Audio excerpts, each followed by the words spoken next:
मैं दिनेश जी आपके पास आता हूँ।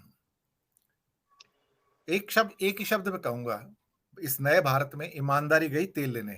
मुंबई की भाषा में कहा जाता है ईमानदारी गई तेल लेने। यहाँ पे नैतिकता, ईमानदारी का कोई काम नहीं है।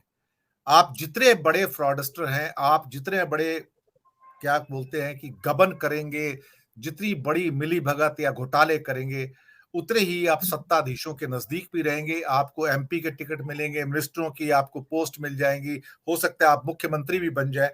आजकल तो यही है, आधी पार्लियामेंट और आधी असेंबलीज तो उन लोगों से भरी हुई है जिनके ऊपर गंभीर अपराध के मुकदमे हैं। और वो सिर्फ क्रिमिनल मुकदमे नहीं, उसमें वो सब पैसे वाले, मल्टी मल्टी मल्टी करोड़पति। और पैसे कहां से आते हैं आप सोच सकते हैं। एक आम ईमानदार आदमी की क्या बिसात है यहाँ पर, जब एफपीओ 20,000 करोड़ का जो कल तक 3% सब्सक्राइब हुआ था, आज अभी आलोक जी ने बताया है तो पूरा का पूरा सब्सक्राइब हुआ।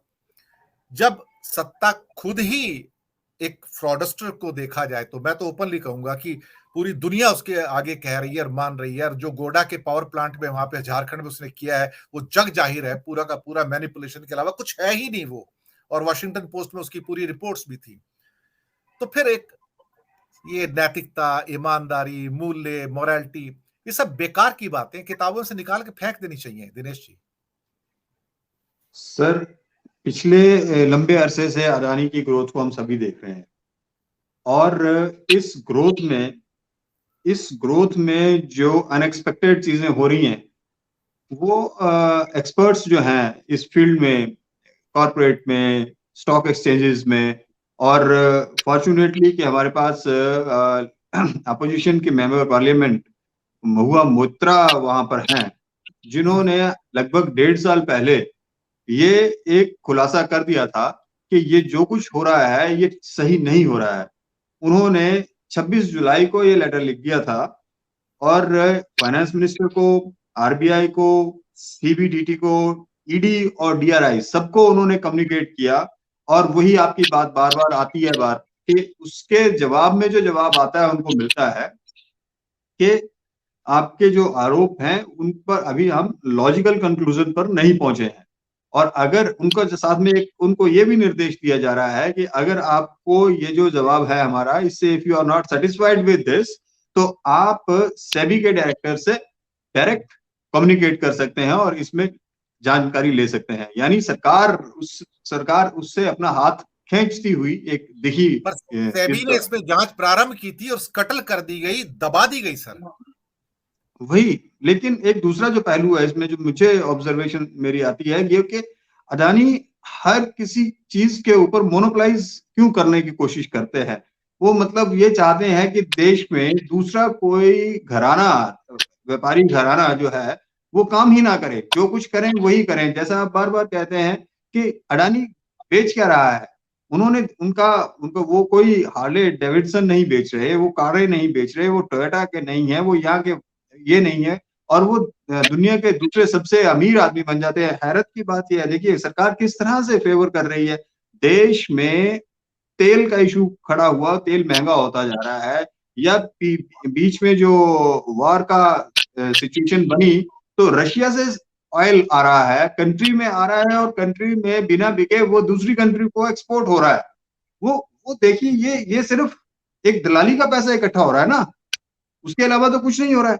और इस दलाली में इतना प्रॉफिट है क्या कि देश वो एक अपने आप को अब he is representing himself as a country, as a state. सबसे बड़ी दलाली अंबानी की है, the biggest buyer from Russia, जो यहाँ आने से पहले ही मिड सी के अंदर वो लेबल चेंज होता है और वो सारा का सारा तेल जो है वो यूरोप और अमेरिका को चला जाता है। कमाल की बात। ये अंबानी और अदानी का जो खेल है ना सर, यही तो देखने वाली बात है।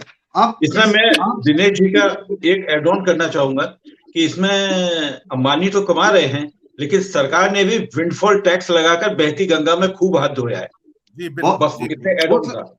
और उस पैसे का इस्तेमाल जो है वो एक लीगलाइज्ड वे ऑफ वोट खरीदने के लिए हो रहा है। लीगलाइज्ड, आप किसानों को कुछ को 2,000 रुपया दे रहे हैं, कुछ को कुछ दे रहे हैं। मतलब ये जो फ्रीबीज हैं, कुछ भी करना है, मतलब आम टैक्स पेयर जो है कंट्री का, वो अभी आपने जैसे ये कहा अडानी का ये जो सब्सक्राइब हो गया, 2 दिन तक वो पहले 1% हुआ फर्स्ट डे, दूसरे दिन 2% हुआ, और तीसरे दिन चौथे दिन आते आते वो 100% सब्सक्रिप्शन हो जा रही है।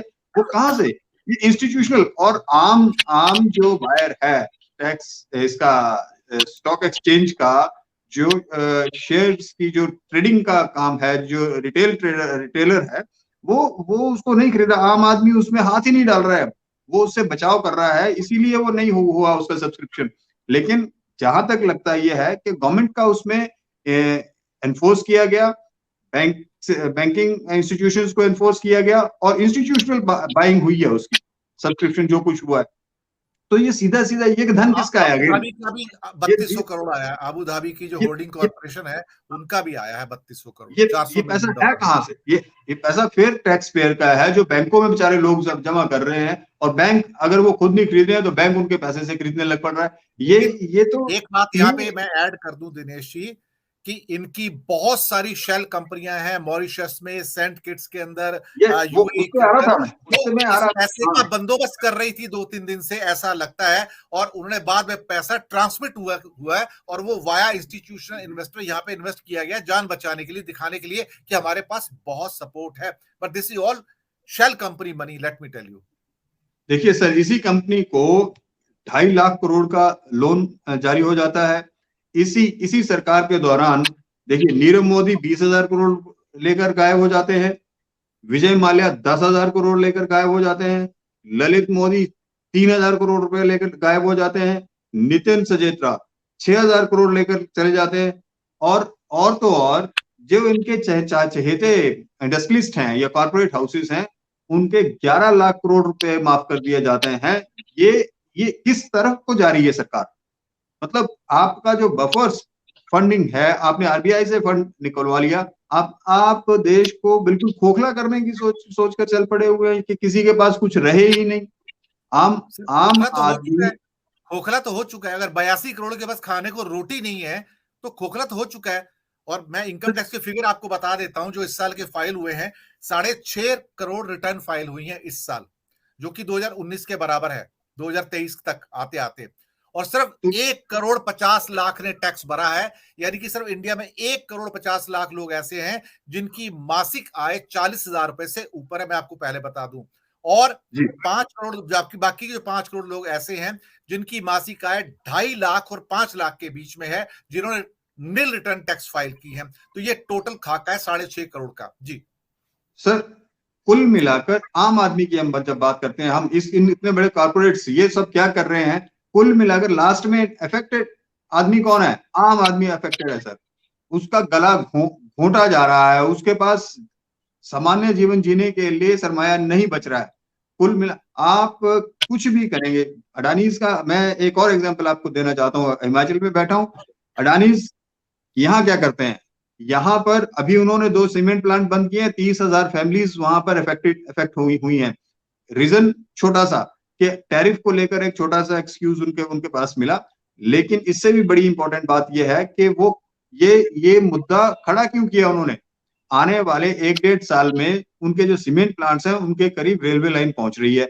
उनको इस बात का भरोसा है कि अगर ट्रकर्स के हम किसी तरह से ट्रकर्स को नाराज कर दें, किसी तरह इनसे पीछा पिंड छुड़वा लें, तो हम यहाँ से अपना माल जो है वो ट्रेन से ले जाएंगे। दूसरा सेब यहाँ पर होता है, एप्पल प्रोड्यूसिंग स्टेट है। एप्पल प्रोड्यूसिंग स्टेट में इन्होंने अपने वेयर हाउस से कोल्ड स्टोरेजेस क्रिएट कर लिए हैं और सबसे पहला buyer Adani.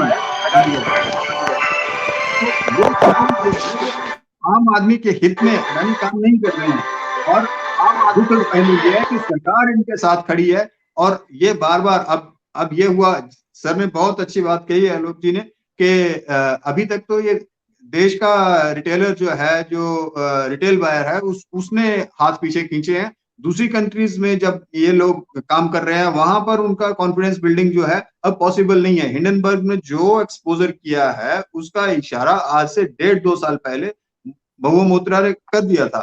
She is expert in financing and all these things. तो ये यहाँ तक जो मानने वाली बात ये है कि किसी भी तरीके से आप अपने लोगों को गलत करने के लिए भी एनकरेज कर रहे हैं। तो कुल मिलाकर आपका ना मॉरल कैरेक्टर है, ना आपका नेशनल कैरेक्टर है, और ना ही आपको किसी का खौफ रह गया हुआ है। आप यानी कि वो एक कहावत है ना कि power corrupts and absolute power corrupts absolutely, तो वो सब अब हो रहा है देश में, और बहुत गंभीरता से इस चीज को देश और दुनिया को अब समझना पड़ेगा। जी सेंगर साहब सुन पा रहे हैं क्या? आवाज आ रही है क्या? सेंगर साहब आपको आवाज आ रही है? आ रही है सर इनके पास? नहीं आ रही है। उनके 2 फोन ऑन है इस समय। Okay okay. Sengar sahab there is a problem some, कोई बात नहीं।